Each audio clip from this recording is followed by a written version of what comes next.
Livro de Atos, capítulo 9, nós terminamos o capítulo 8, hoje capítulo 9, vamos ler do versículo 1 ao 19.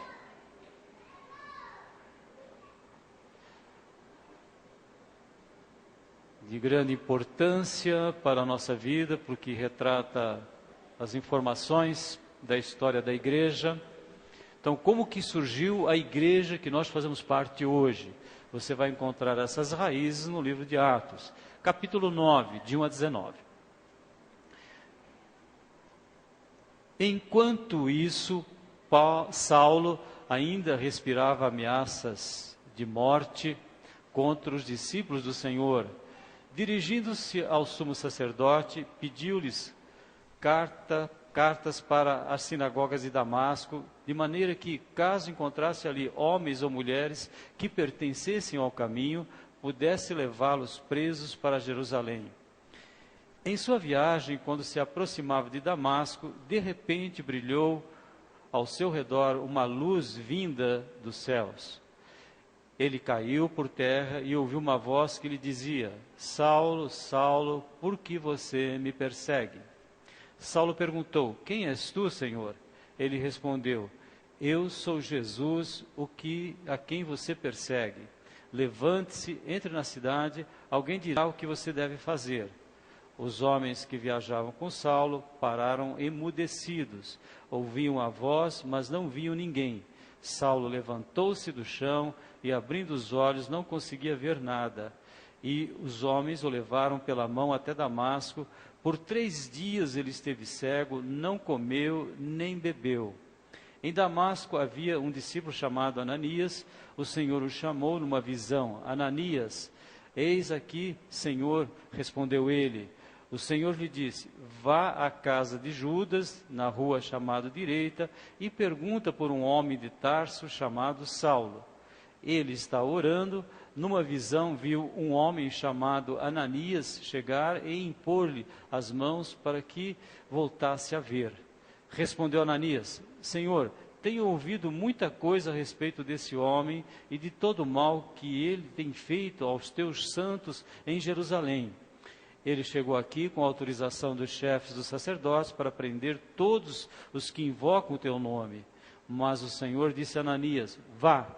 Este homem é meu instrumento escolhido para levar o meu nome perante os gentios e seus reis e perante o povo de Israel. Mostrarei a ele quanto deve sofrer pelo meu nome. Então Ananias entrou em casa, pôs as mãos sobre Saulo e disse: Irmão Saulo, o Senhor Jesus, que apareceu no caminho por onde você vinha, enviou-me para que você volte a ver e seja cheio do Espírito Santo.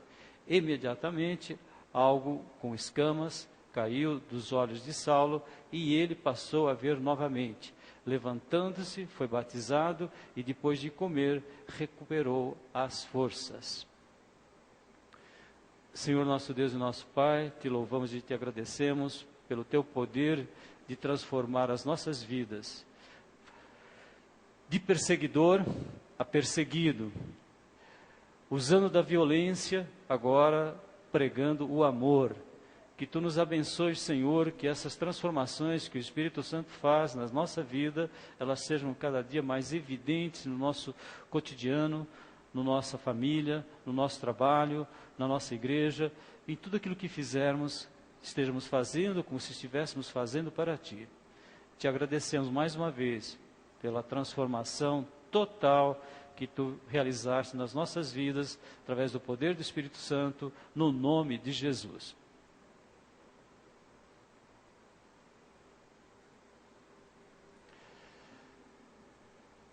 Cristo vive. Esse é o grande acontecimento na vida do apóstolo. Cristo estava vivo. Os discípulos ficaram com dúvidas a respeito da ressurreição de Jesus Cristo. Tomé ficou muito famoso pelas suas dúvidas. João se encontra com o Senhor mais tarde, mas um dos grandes eventos da história da igreja é quando o apóstolo Paulo ele passa de perseguidor para ser perseguido. Aqui nós vemos que os nossos dias, 80% dos conflitos armados que acontecem na face da Terra, no nosso planeta, estão relacionados com questões religiosas. É importante prestarmos atenção como é que o ser humano investe tanto na sua vida espiritual, na sua vida religiosa. Adultos, adolescentes, às vezes quase crianças, se tornam pessoas humanas bomba por causa de uma religião. Então, algumas questões fundamentais, nós percebemos que realmente o ser humano precisa, ele questiona a eternidade. E por causa dessa eternidade, ele enfrenta guerras, ele faz guerras. 80% dos conflitos armados estão ligados a questões religiosas. A Segunda Guerra Mundial começou por uma perseguição que uma boa parte da Alemanha concordou em perseguir pessoas que não tinham a mesma fé que eles possuíam. Perseguiram os judeus, questões religiosas. E será que a questão religiosa é importante, é relevante? A palavra de Deus, com insistência, ela nos fala da brevidade da vida. A vida dura muito tempo? Todos nós sabemos que não. A vida, ela é breve, a vida aqui na Terra. Por isso que é tão importante você investir num espaço de tempo que é infinitamente maior do que, vamos colocar aí, 70, 80, estão falando em 80, chegando aos 80 anos, a idade dos brasileiros. Então, o que é 80 anos perto da eternidade? O que é 100 anos perto da eternidade? Por isso que consegue convencer adolescentes e jovens a vestirem um colete cheio de bombas e se matar porque eles estão se matando por uma questão de fé. Então aqui nós temos uma realidade importante. A primeira delas, a importância de nós considerarmos que a nossa vida aqui na Terra é pequena. Por isso que os conflitos religiosos acontecem. Mas existe um segundo aspecto importantíssimo. Jamais você vai ver um cristão verdadeiro querer defender a sua fé através da luta. Interessante isso, né? O apóstolo Paulo, ele passou por um processo que nós chamamos na palavra de Deus de conversão. Ele estava indo num sentido, ele passou a ir no sentido de Deus. Então, jamais o crente, ele vai querer convencer as pessoas, vai querer ter adeptos na fé em Jesus Cristo pela força. Isso é algo extraordinário, você poder ter certeza que todas as conquistas que nós fazemos de vidas para o reino de Deus, nós queremos que as pessoas sintam a paz, o perdão, que só Jesus pode colocar no coração do ser humano, e que tudo isso vem através do amor e jamais pela força. É interessante isso, né? Ódio, destruição, perseguia sinceramente. Saulo estava aprovando o assassinato de Estevão. Daquele dia em diante estabeleceu-se grande perseguição contra a igreja em Jerusalém. Todos, exceto os apóstolos, foram dispersos pelas regiões da Judéia e de Samaria. Saulo, por sua vez, devastava a igreja, invadindo casa após casa, arrastando homens e mulheres para jogá-los na prisão.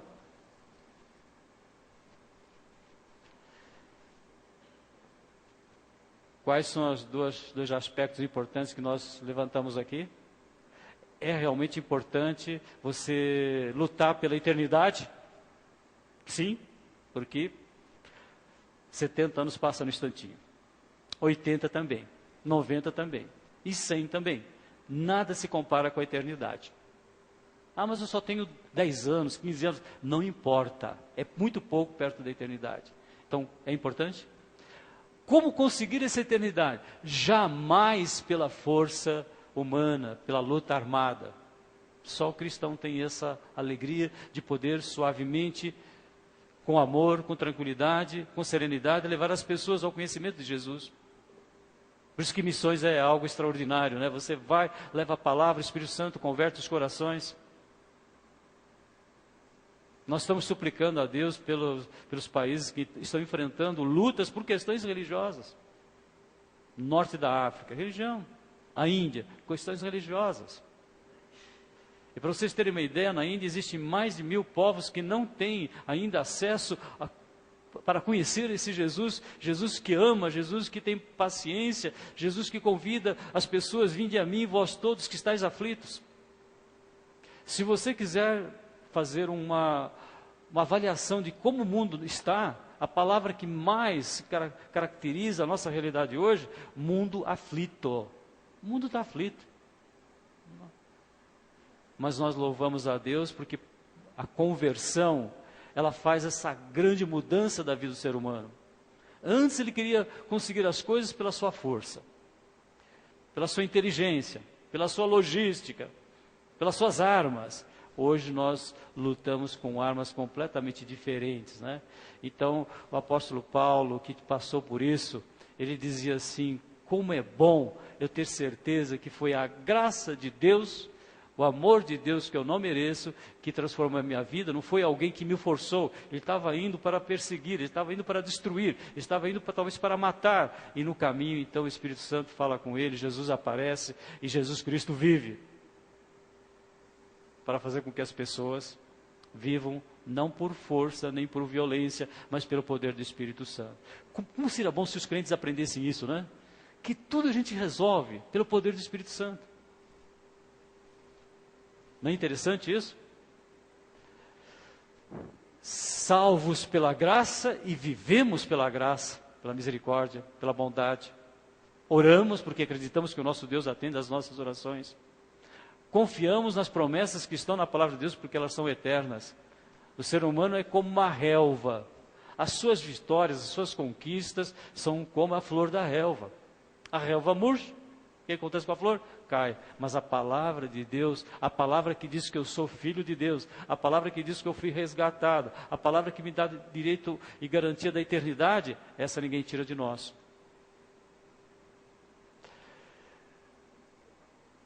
Todavia Deus me separou desde o ventre da minha mãe e me chamou por sua graça. Quando então foi do agrado de Deus revelar o seu Filho a mim para que eu o proclamasse entre os não-judeus, parti imediatamente e não pedi orientação de pessoa alguma. Ele viu que a grande acontecimento da vida dele. Agora estava resolvido aquilo que ele buscava tanto, aquilo pelo que lutava. Pelo que ele lutava? Pela eternidade. Agora estava resolvido, sem lutas, sem agressões, sem pressões. E é impressionante quando nós vemos o relato que ele faz do que Deus fez na sua vida. Ele diz assim: sou grato para com aquele que me fortaleceu. Cristo Jesus, nosso Senhor, que me concedeu graça e me considerou fiel, designando-me para o ministério. Todo crente é ministro, todo crente serve a Deus, tem que servir a Deus, todo crente tem função no reino de Deus. A mim que em tempos passados fui blasfemo, perseguidor, insolente, contudo Ele me concedeu misericórdia, porquanto fiz o que fiz mediante minha ignorância e incredulidade. Já pensou você, agora eu não sou mais ignorante, não sou mais incrédulo, eu tenho o conhecimento de Jesus, eu sei que eu posso viver em função e através de Jesus, e que cada questão da minha vida, cada item da minha existência, eu vou resolver com Ele. E a graça de nosso Senhor transbordou sobre mim, com a fé e o amor que há em Cristo Jesus. Esta declaração é fiel e digna de plena aceitação. Cristo veio ao mundo para salvar os pecadores, dos quais eu sou o principal. Vamos falar juntos? Principal. Cada um de nós é o principal. É aquele que Deus falou assim: olha, você quer lutar pela eternidade? Para de lutar, recebe Jesus. Não precisa ser por força, e não é por força jamais, é pela graça. Todavia, por esse motivo mesmo, me foi concedida a misericórdia para que em mim, o pior dos pecadores, Cristo Jesus demonstrasse toda a grandeza da sua paciência e me tornasse no modelo para todos quantos haveriam de crer nele para a vida eterna. O que vocês acham? Essas lutas que existem no mundo têm realmente razão de existir? Sim. Que as pessoas estão tentando resolver a sua eternidade. Porque o ser humano não aceita a morte. Ele não se conforma que vai para a terra, né? Ele não se conforma que o pó volta para a terra. Ele precisa da convicção de que o espírito volta para Deus. Por isso que as pessoas brigam, fazem guerras, a guerra santa. Esses dias vocês receberam a notícia que, por causa de questões religiosas, Portugal e Espanha expulsaram os judeus há 500 anos atrás. E agora estão tentando resgatar o erro que eles cometeram. Ouviram essa notícia? Estão ouvindo? Tem ouvido? Já cometeram 500 anos, vão fazer o que agora, né? Então nós louvamos a Deus porque a conversão, a mudança de vida é um ato puro de Deus. E não é por força nem por violência. Então você está satisfeito com Jesus, você está alegre porque Jesus deu vida para você aqui e vida eterna. Então por isso que mudam os nossos valores, mudam os nossos pensamentos, né? Ele dizia assim, que antes ele pensava na religiosidade dele, na circuncisão, o fato dele ser descendente de uma família importante dos judeus, lá descendente de Jacó, tudo isso era muito importante para ele, né? E por causa das convicções religiosas que ele tinha, ele diz assim, perseguia a igreja, não é? Mas, todavia, o que para mim era lucro, passei a considerar como prejuízo por causa de Cristo. Nada é mais importante para mim do que cumprir a carreira que Deus me deu. Ah, mas eu tinha um sonho, uma ambição na vida financeira. Jesus está acima disso. Profissional, Jesus está acima disso. Familiar, Jesus está acima disso. Jesus é tudo. Por isso que Paulo, ele tinha essa convicção, essa experiência. Ele foi uma pessoa que Deus transformou de uma forma impressionante, né? Mas é a mesma forma como Ele transforma a mim e a você. Não pensa que é diferente, não.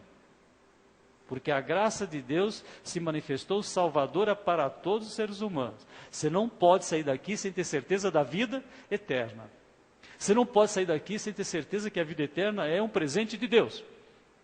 Não precisa amarrar umas bombas, umas dinamites no teu corpo e se jogar contra os judeus, ou sei lá, na Nigéria, para você conseguir ir para o céu.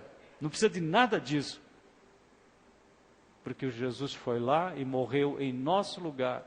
Então, nós agradecemos a Deus por isso. E ele diz assim, compreendo que tudo é uma completa perda, quando comparado à superioridade do valor do conhecimento de Cristo. Como é que você vai comparar Jesus com as coisas que você tem? Como é que nós podemos comparar Jesus com a nossa vida? Jesus é muito mais do que isso. E Ele me deu uma vida nova. Então, por isso que Ele é um exemplo importante para nós. Ele mesmo diz, eu sou um exemplo para vocês verem. Se Deus me salvou, Deus salva qualquer pessoa. Foi isso que Ele falou, não foi? Eu sou o principal, eu sou o pior. Se Deus tem poder de me salvar, essa salvação é oferecida a todos os seres humanos e só não vai ser salvo quem não quiser, quem rejeitar. Rejeitou. Você recebe o presente, você não quer, você devolve.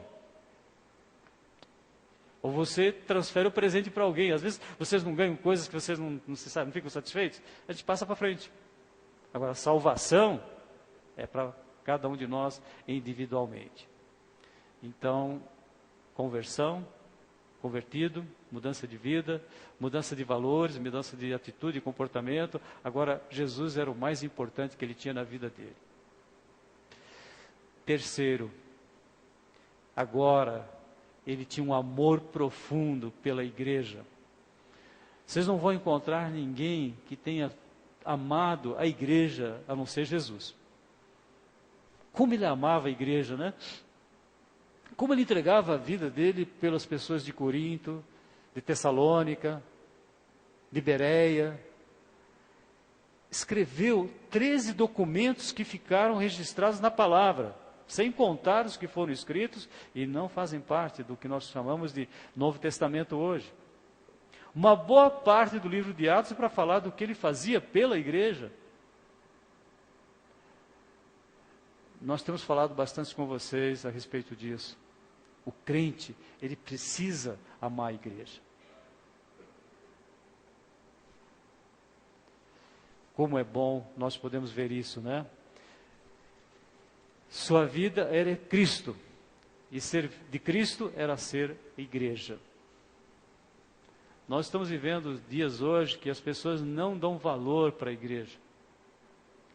Com facilidade, elas deixam de ir à casa de Deus, deixam de fazer parte do grupo de Deus, por questões, às vezes, de relacionamento, de dificuldades, de falta de entendimento. É fracasso isso ou não é? Que fracasso na vida do crente quando ele vive isso aí, né?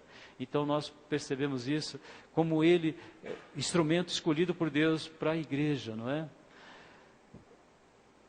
Contudo, nem por um momento considero a minha vida preciosa como valiosa para mim mesmo, contanto que eu possa completar a missão e o ministério que eu recebi do Senhor Jesus para testemunhar do Evangelho da graça de Deus. Então, quando a pessoa realmente se converte, ela quer fazer parte da igreja. Ela ama os irmãos, ela respeita. Mas o pastor falou isso de manhã. Mas é de manhã e de noite tem que falar. Unidade. Nós precisamos de unidade. Nós precisamos ter aquilo que Deus fez na vida de Paulo. Ele sabia que Jesus Cristo é o cabeça da igreja e nós somos os membros.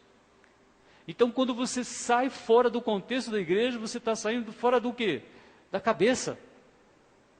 Imagina o que é a nossa vida se nossa cabeça não funciona bem. E a nossa cabeça só pode funcionar bem se ela estiver fundamentada na cabeça, que é Jesus. Então o crente começa a fazer coisas esquisitas, pensamentos estranhos. E eu creio que essa é uma experiência importantíssima para nós. Quando ele fala a respeito da igreja, ele chama a igreja de a noiva de Cristo. Ele usa uma figura lá do antigamente, a noiva de Cristo. A noiva que tem que ser purificada, lavada para o grande casamento, o grande encontro que nós sabemos que vamos ter com o nosso Senhor e Salvador quando Ele voltar. Então essa é a igreja, né? Quando ele escreve aos Efésios, ele diz assim, que também sujeitou tudo o que existe debaixo dos seus pés, Jesus, não é? Tudo está debaixo do controle, do domínio de Jesus, e o designou cabeça sobre absolutamente tudo que há, e o concedeu à igreja, que é o seu corpo, a plenitude daquele que satisfaz tudo quanto existe em toda e qualquer circunstância da vida. Mas você tem que estar na igreja. Por que será que os crentes estão tanta dificuldade, né? Bom, um dos fatores é o isolamento social que nós estamos enfrentando no século XXI, né? As pessoas estão se tornando autossuficientes e quando querem se relacionar, elas se relacionam como? Virtualmente. Virtualmente. Eu conheci um casal que morava numa kitnet e eles conversavam pelo computador. Conheci, não me disseram não, eu conversei, eles me falaram que eles se relacionavam, conversavam um com o outro, uma kitnet, você sabe o que é kitnet, né? 18 metros quadrados, 20 metros quadrados, então tem um quarto, um banheiro, uma salinha, sala-cozinha, então um ficava com o computador na sala-cozinha e outro ficava no quarto e eles conversavam através. É o que está acontecendo hoje. Você vai na Praça Rotary e tem dois meninos, ou duas meninas, ou conversando com o outro através do celular. Dá para a gente entender por que às vezes a igreja fica uma coisa assim sem valor para as pessoas, né? Como era bom o tempo que as pessoas, para se encontrarem, iam à casa de Deus, né? Eu comentei com vocês um dos maiores estudos feitos na área de medicina, de comportamento humano nos Estados Unidos, durou acho que 70, 80 anos. Esse estudo mostrou que aquelas pessoas que fazem parte de um grupo social, que estão envolvidas, que são sérias no seu grupo social, elas têm uma vida neurológica muito melhor do que os que não têm o grupo social. É a igreja.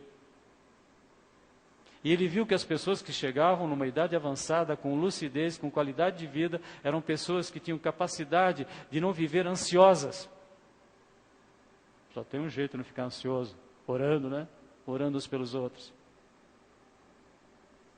Essas pessoas conseguiam viver melhor. Pessoas que eram capazes de passarem por cima das mágoas, dos ressentimentos. E eu acredito que esse profissional que gerenciou esse estudo, não sei se ele é crente, mas se ele não for, ele colocou tudo em bases científicas. Não colocou o aspecto espiritual como relevante. Ele colocou o aspecto social e mostrou que as pessoas que tinham capacidade de viver uma vida mais tranquila, como é que você fica tranquilo? Orando. Se você ficar em casa, 1000 problemas vêm na sua cabeça, aí você vem para a casa de Deus, quanta coisa sai da nossa cabeça, quanta coisa do Espírito Santo vai tirando de nós aqui. Segundo, capacidade de perdoar e capacidade de ser agradecido. Interessante que nós temos visto esses dias, né? Ele colocou 3 aspectos importantes. Você ter capacidade de enfrentar as situações da vida com tranquilidade, só existe uma forma, né? Não andeis ansiosos por coisa alguma. Segundo, ele colocou a capacidade de você perdoar, você só consegue perdoar se você orar pelas pessoas com quem você tem dificuldade. E terceiro, você consegue ser agradecido. As pessoas que viram, eles pegaram, por exemplo, pessoas com 13, 14 anos, depois avaliaram quando elas tinham 80 anos. Acho que chegou uns 600, 700 pessoas com essa idade. E foram ver o que diferenciava a vida dessas pessoas. Então, o que é? Tranquilidade, porque eu oro e entrego meus problemas para Deus. Eu não consigo resolvê-los sozinhos. Segundo, eu oro para não ficar com mágoa de ninguém. Terceiro, eu sou uma pessoa agradecida. Vocês lembram que alguns dias nós falamos, seja agradecido, seja grato. Gratidão é tão bom para a nossa saúde, mas tudo isso acontece no âmbito da igreja, irmãos. Você não valoriza a igreja, você não consegue nem deixar a tua ansiedade, você não consegue perdoar e você não consegue ser agradecido. E é interessante como nós vemos Paulo sempre agradecendo a Deus, né? Ele escreve aos Tessalonicenses e diz o quê? Em tudo dai graças, porque essa é a vontade de Deus em Cristo Jesus para convosco. Fazei todas as coisas sem murmurações. Só Ele pode falar isso. O Deus de paz vai santificar corpo, mente e alma de vocês.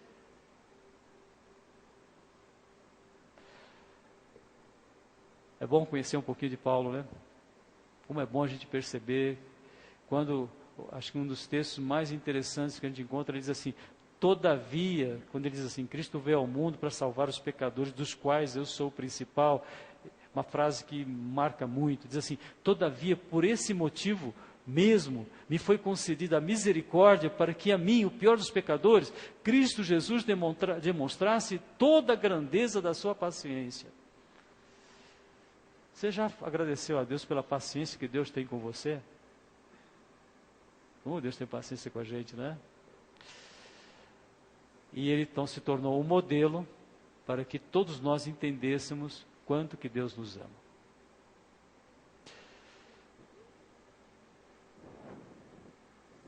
Quais são os 2 aspectos que nós vimos? Por que existe tanta guerra, tanta luta, e as guerras fundamentadas em questões religiosas? Porque a pessoa luta pela sua eternidade. E ele pensa que brigando vai conseguir isso. No começo da Idade Média, as cruzadas, as pessoas achavam que se elas matassem lá os sarracenos, né? Quanto mais matasse sarraceno, mais eles iam ter um lugarzinho especial no céu. Olha que absurdo que o ser humano chega. Né? A Inquisição, eles falavam, quanto mais judeus nós eliminarmos da terra, mais Deus vai ficar feliz com a gente. O ser humano brigando por questões religiosas, porque realmente a questão espiritual é a questão mais séria da nossa vida, porque é a eternidade que está sendo considerada. Então estão me recordando, recordaram isso? Agora, essa eternidade não vem não é pela força, nem pela violência, é pela graça, é pela misericórdia, e alguém que vivia matando, talvez até matando cristãos, agora ele se oferece para ser perseguido, para falar de Jesus àqueles que ainda rejeitavam Jesus. Mudança de vida, conversão, mudança de valores, de atitude e comportamento, amava a igreja. Eu acho que uma das coisas bem legais que os crentes precisam refletir no século XXI é o amor que eles têm que ter pela igreja. O que vocês acham? Como é bom a gente estar aqui junto e relevar muita coisa, né? Claro que tem muita coisa que nós não vamos poder, nós vamos conseguir nos entender totalmente, mas o Espírito Santo faz com que a gente consiga viver uma vida com suavidade, né? Pastor Rubens Lopes, alguns de vocês já ouviram falar, né? Os pastores mais famosos dos batistas, ele dizia assim, que Deus derramou o seu óleo nos nossos corações, e esse óleo é o amor. O amor faz com que o nosso relacionamento seja um atrito bom, tem um atrito suave. Tem que ter atrito, nós estamos aqui na terra, tem mudança, você não concorda com tudo, você diverge às vezes numa questão na outra, você concorda com a outra, então tem que haver atrito. Às vezes um irmão te cumprimenta ou não, todas essas coisas acontecem, às vezes você está triste, amargurado e ninguém presta atenção em você, ninguém liga para você, ninguém liga para mim, não é? Mas esse amor que Deus derramou nos nossos corações para que a gente viva a conversão, mudança de valores dentro da igreja. Irmãos, orem por isso. A Sandra estava comentando que o pastor João Marcos é o que é responsável por missões mundiais.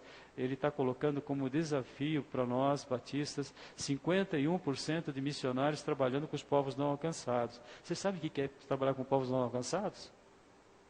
É trabalhar com uma tribo indígena que mata todas as pessoas que chegam lá. É trabalhar com grupos que têm fundamentalistas. Vocês acham que é fácil? E nós temos que pregar para todos, então nós precisamos estar muito unidos mesmo, para enfrentar essa luta. É uma luta tremenda. Mas eu penso que essa luta é só na Índia, essa luta não é só no norte da África, essa luta não é só nos países árabes, essa luta é dentro do nosso contexto de Dracena. E nós só vamos vencer pela união. Igreja. Igreja unida. Não é? Vamos preparados?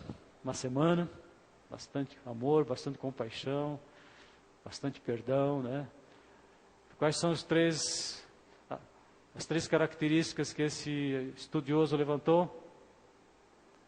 Qual é? Não viver ansioso, porque você pode? Você pode? O que você pode fazer contra a ansiedade? Orar. Nós oramos. Não se esqueçam, eu tenho pedido para vocês escreverem as orações. É muito bom. Não foi o pastor que inventou isso, não. Isso faz parte do nosso funcionamento mental. Quando a gente escreve, a gente melhora mais rápido. Então escrevam.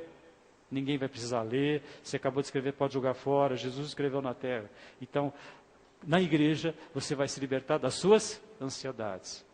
Na igreja, você vai conseguir perdoar. É na igreja que você vai conseguir ser agradecido. Para as três características, acho que é George Weilon. Você entra na internet lá, você vai achar algumas coisas dele. Deus seja louvado. Amém, né? Que bênção poder ser crente, né? Como o apóstolo Paulo, poder exercer o seu ministério. Amém? Senhor nosso Deus, nós te louvamos e te agradecemos pela conversão, mudança de vida que o teu Santo Espírito fez na nossa vida. Regenerados. Te louvamos porque essa regeneração está fundamentada no sacrifício perfeito de Cristo Jesus, morrendo em nosso lugar, fazendo com que através da sua morte nós recebêssemos o perdão, através da sua morte os nossos pecados são sepultados no fundo do mar, e como o Oriente está longe do Ocidente, assim tu separas de nós as culpas, as mágoas que nós enfrentávamos antes de sermos crentes em Jesus. Mas agora, como crentes, faz com que nós possamos viver uma vida de mudança de valores, uma vida em que a igreja tem um papel fundamental na nossa vida, fazendo com que nós possamos aprender tudo aquilo que é importante da Tua Palavra, possamos conviver num relacionamento muito mais tranquilo, muito mais respeitoso, muito mais submisso à Tua vontade. Te agradecemos porque a eternidade realmente é o nosso investimento maior, mas é um investimento que não requer força nem violência humana, única e exclusivamente a Tua graça que é recebida por aqueles que creem em Ti. Te louvamos por essa semana, que ela seja uma semana vivida na Tua presença, na dependência Tua, no poder do Espírito, no nome de Jesus. Amém.